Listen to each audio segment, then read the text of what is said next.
O no guys, parang napipikon ako. Sa totoo lang. Yung nagpapatay-patay na cellphone ko, nakakainis eh. Parang nanunuya ba?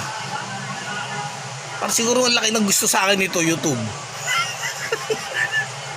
O kung may pamilya ka, may asawa ka na boyfriend, o iwalay mo na. O diba? Kaya ba ipagtanggol? Kaya ba akong ipaglabas sa mga kamag-anak mo? Yan sinasabik sa'yo eh. Tapos nagaganyan-ganyan ka sa akin, o diba? Yan sinasabi ko eh.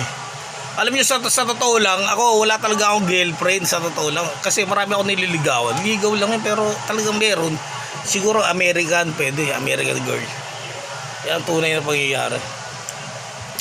Alam mo kung bakit American? Kasi hindi sila mahilig sa pogi. O diba? Yan ang tunay na pangyayari.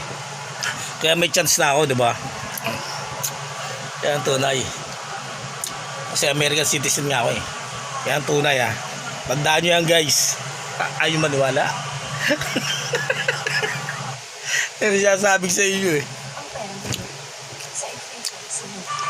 Guys ba? Alam nyo sa totoo lang, yung mga may green card holder pala guys, sa totoo lang. Sayang naman, di ba, hindi kayo naging citizen. Sayang, grabe. Green card holder lang pala kayo eh, di ba? Tapos yung di ba? Akala ko talagang citizen na eh. Sa totoo lang, kung magandang trabaho mo, sa totoo lang, mag-business, di ba? Sa totoo lang, nasa Amerika, mag-business kayo eh. Hindi tago ng tago, sa totoo lang. Alam mo, kapag ako nagpunta ng Amerika ulit, alam mo gagawin ko, sa totoo lang. Makipag-inuman ako kay Avril Lavigne. At paglasing na kami dalawa, maglalakad kami sa New York, holding hands. O diba? Yan ang tunay na pangyayari. O diba? Tapos upo kami dyan, dyan sa na yan. Sa mga maraming tao na yan, o diba? Sasabi ko siya yung Avril eh. Alam niyo si Avril, sa totoo lang, siya talaga yung girlfriend ko. O diba?